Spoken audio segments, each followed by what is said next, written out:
Drop it.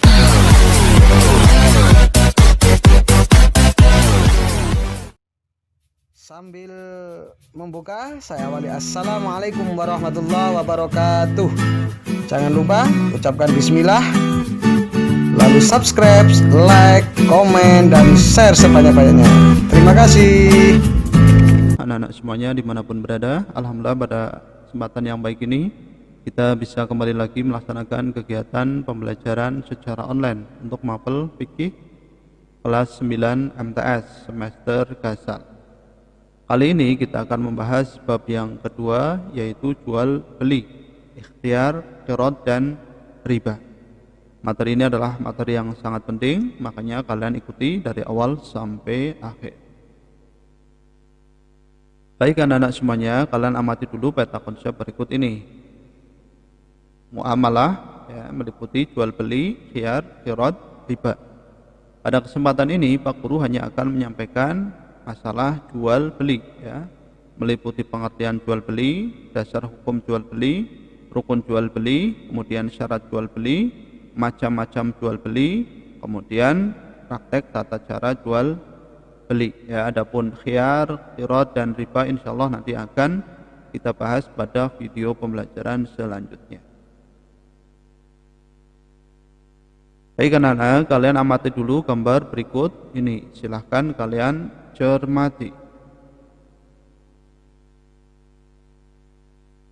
Oke, sudah?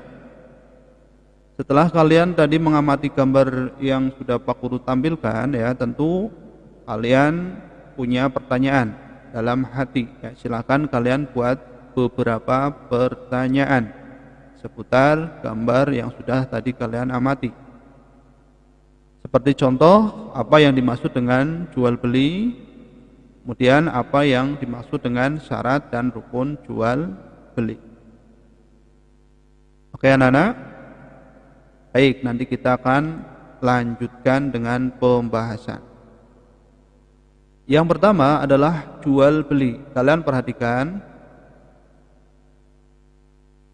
secara etimologis atau bahasa, jual beli atau al-bai' berarti tukar menukar secara mutlak ya, atau mutlak al-mubadalah, atau berarti tukar menukar sesuatu dengan sesuatu, muqabalah syai'i bi syai'i.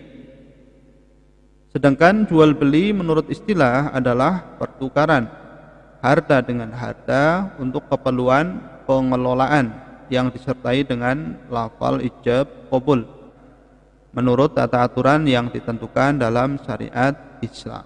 Ini adalah pengertian jual beli. Kemudian dasar hukum jual beli kalian bisa lihat, yang pertama ada dalam Al-Quran, bisa dilihat dalam Al-Quran surat Al-Baqarah ayat 275.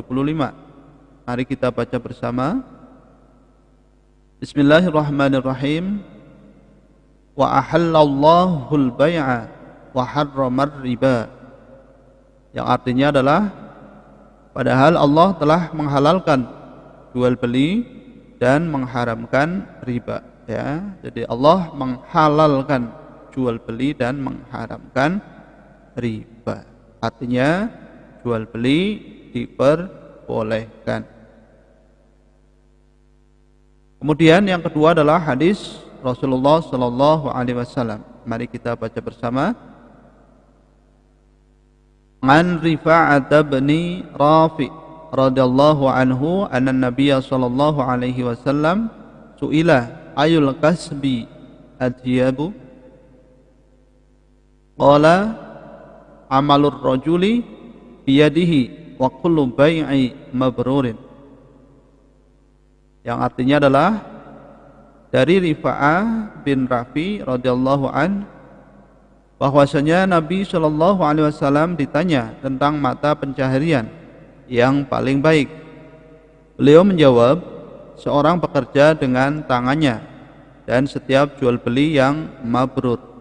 Ini adalah dalil yang berasal dari hadis Rasulullah Shallallahu alaihi wasallam bahwa pekerjaan yang paling baik adalah seorang yang bekerja dengan tangannya dan setiap jual beli yang mabrur, yang baik tentunya, yang sesuai dengan syariat. Kemudian dasar yang ketiga adalah ijma. Ijma berarti kesepakatan para ulama.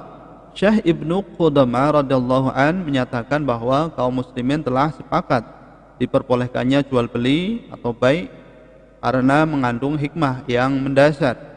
Hikmah tersebut adalah bahwa setiap orang pasti mempunyai ketergantungan terhadap sesuatu yang dimiliki oleh orang lain. Ya. Selanjutnya adalah rukun jual beli. Kalian perhatikan, rukun jual beli adalah ketentuan yang wajib ada dalam transaksi jual beli. Jika tidak terpenuhi, maka jual beli tidak sah. Mayoritas ulama menyatakan bahwa rukun jual beli ada 4. Yang pertama ada penjual dan pembeli. Yang kedua, barang yang diperjualbelikan atau ma'qud alaih. Kemudian ada alat nilai tukar pengganti barang. Kemudian ucapan serah terima antara penjual dan pembeli atau ijab qabul. Ya, ini adalah rukun jual beli. Bisa dipahami anak-anak?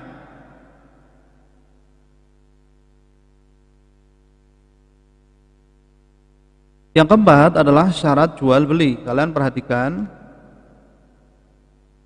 syarat jual beli adalah ketentuan yang harus dipenuhi sebelum melaksanakan akad jual beli. Setiap rukun jual beli harus memenuhi syarat sebagai berikut. Yang pertama, syarat penjual dan pembeli atau aqidain, yaitu kedua belah pihak harus balik, maksudnya baik penjual atau pembeli sudah dewasa. Yang kedua, keduanya berakal sehat. Yang ketiga, bukan pemboros atau tidak suka memubazirkan barang. Dan yang keempat adalah bukan paksaan, yakni atas kehendak sendiri. Ya. Selanjutnya, syarat barang jual beli atau ma'qud alaih. Yang pertama adalah barang harus ada saat terjadi transaksi, jelas dan dapat dilihat atau diketahui oleh kedua belah pihak. Ini barangnya harus ada, ya. Yang kedua, barang yang diperjualbelikan berupa harta yang bermanfaat. Kemudian yang ketiga adalah barang yang suci. Kemudian yang keempat adalah milik penjual. Yang kelima, barang yang dijual dapat dikuasai oleh pembeli. Bisa dipahami anak-anak? Selanjutnya adalah alat untuk tukar menukar barang. Alat tukar menukar haruslah alat yang bernilai dan diakui secara umum penggunaannya. Selain itu, menurut ulama fikih bahwa nilai tukar yang berlaku di masyarakat harus memenuhi syarat sebagai berikut. Yang pertama, harga harus disepakati kedua belah pihak dan disepakati jumlahnya. Yang kedua, nilai kesepakatan itu dapat diserahkan langsung pada waktu transaksi jual beli. Yang ketiga, apabila jual beli dilakukan secara barter atau al-muqayyadah, bukan berupa uang tetapi berupa barang, maka tidak boleh barang yang diharamkan. Ya, ini adalah alat tukar menukar barang. Bisa dipahami anak-anak?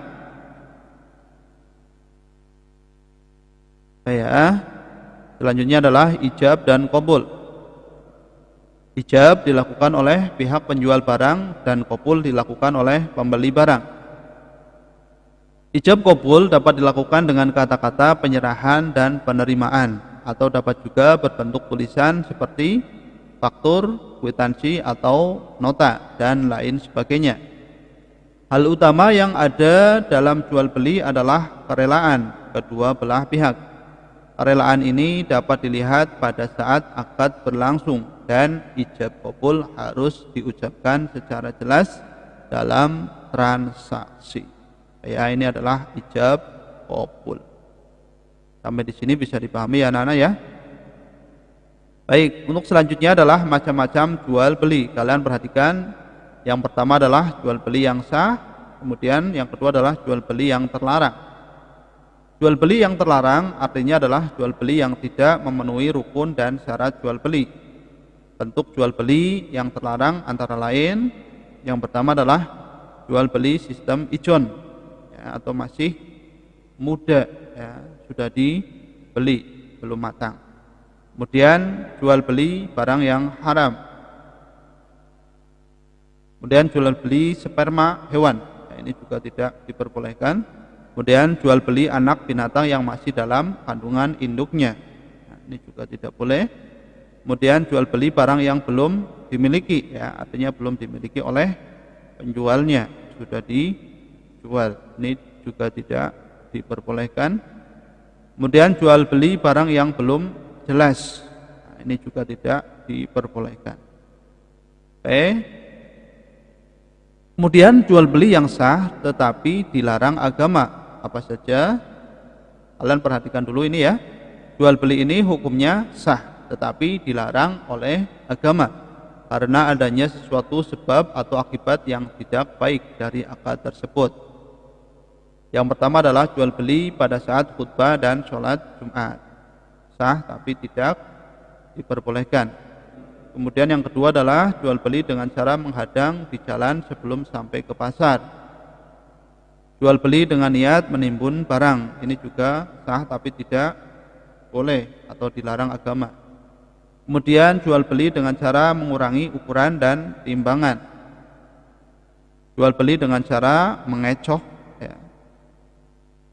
Kemudian jual beli barang yang masih dalam tawaran orang lain, ini juga tidak diperbolehkan, namun tetap sah, ya.